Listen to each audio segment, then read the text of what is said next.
السلام علیکم ورحمۃ اللہ وبرکاتہ۔ مرزا جہلمی جو کہ ایک گمراہ آدمی ہے اور بہت سے اس کے عقائد ایسے ہیں جو اہل سنت والجماعت سے ملتے جلتے نہیں ہیں،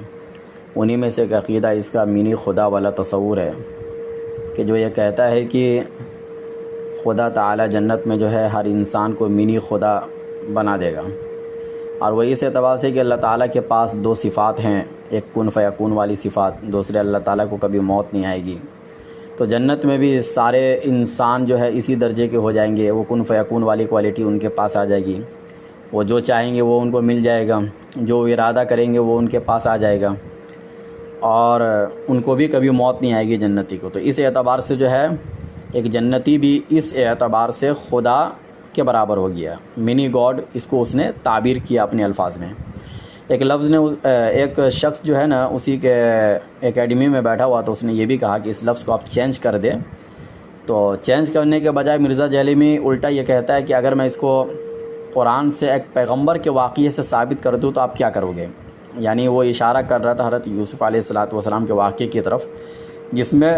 انہوں نے ایک قیدی کو یہ کہا تھا کہ یہ اپنے آقا کو شراب پلائے گا، تو اس میں ایک ورڈ ہے فیسقی ربہ، تو لفظ رب کا استعمال ہوا، تو اس سے یہ استدلال کر رہا ہے کہ کسی آقا کے لیے بھی، دنیاوی کسی انسان کے لیے بھی لفظ رب کا استعمال ہوا ہے۔ تو اس اعتبار سے منی گاڈ کہنا جنت میں رہنے والے لوگوں کو یہ بھی صحیح ہے۔ اور گاڈ ان معنی میں یعنی اس کا یہ کہنا تھا کہ میں نے گاڈ ان معنی میں نہیں لیا، بلکہ خالق اور مخلوق کا فرق رہے گا۔ جب کوئی کہتا ہے خالق اور مخلوق کا فرق تو پھر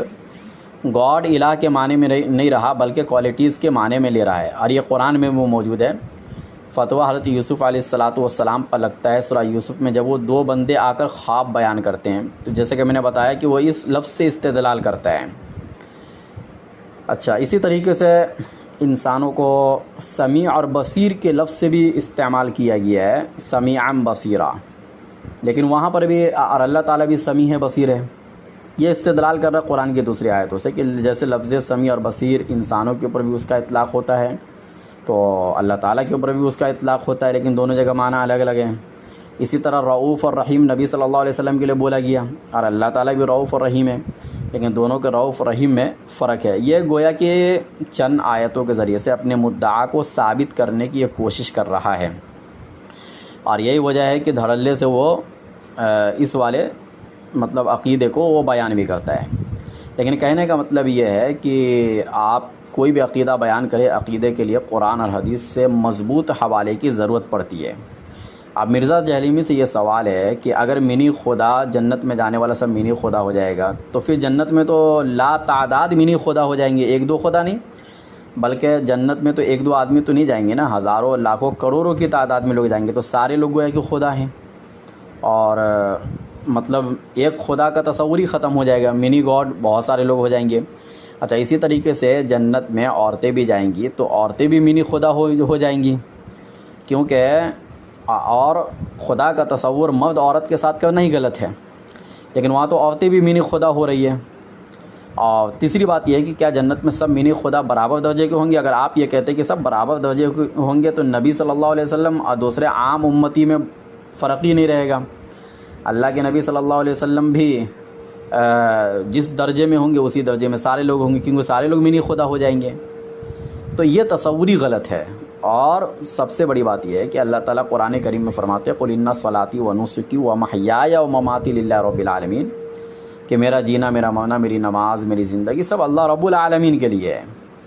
تو اور للہ رب العالمین کے باوجود منی خدا کوئی ہو ہی نہیں سکتا ہے، کیونکہ ہم سب کچھ رب العالمین کے لیے کر رہے ہیں،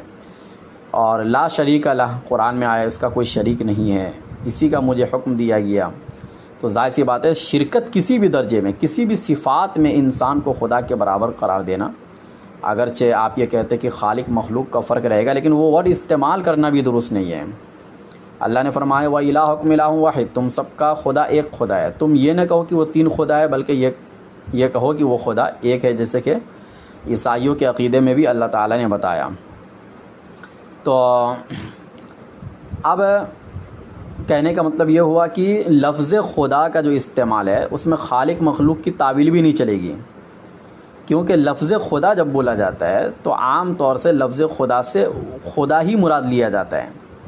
اب کسی کو آپ اللہ کہنے لگ جائیں گے تو ظاہر سی بات ہے اللہ کہنا تو غلطی ہوگا نا. آپ یہ کہیں گے نہیں اللہ ہم اس کو دوسرے معنی میں لے رہے ہیں, اور جب اللہ کو ہم اللہ بولتے ہیں تو اس کو دوسرے معنی میں لیتے ہیں. کچھ ورڈ ایسے ہوتے ہیں جو انسانوں کے لیے استعمال نہیں ہو سکتے. تو لفظ خدا جب بولا جاتا ہے تو خدا کا مطلب بالکل وہ اللہ جو اپنے ذات اور صفات کے ساتھ ہے. اب یہاں پر یہ کہنا کہ اس معنی میں ہم کسی اور کو خدا بول رہے ہیں, اس معنی میں ہم کسی اور کو خدا بول رہے ہیں, تو ظاہر سی بات ہے یہ غلط ہو جائے گا. آپ اس طریقے سے آپ کہیں گے تو حضرت سلیمان علیہ السلام کو بھی ہوا پر حکومت ہو گئی تھی, تو یہ والی کوالٹی تو حضرت سلیمان علیہ السلام کو بھی مل گئی, یعنی ہوا پر حکومت والی. تو کیا اس معنی کے اعتبار سے وہ بھی مینی خدا ہو گئے؟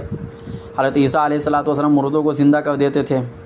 اور بیمار زدہ کو صحیح کر دیتے تھے, تو کیا وہ بھی مینی خدا ہو گئے؟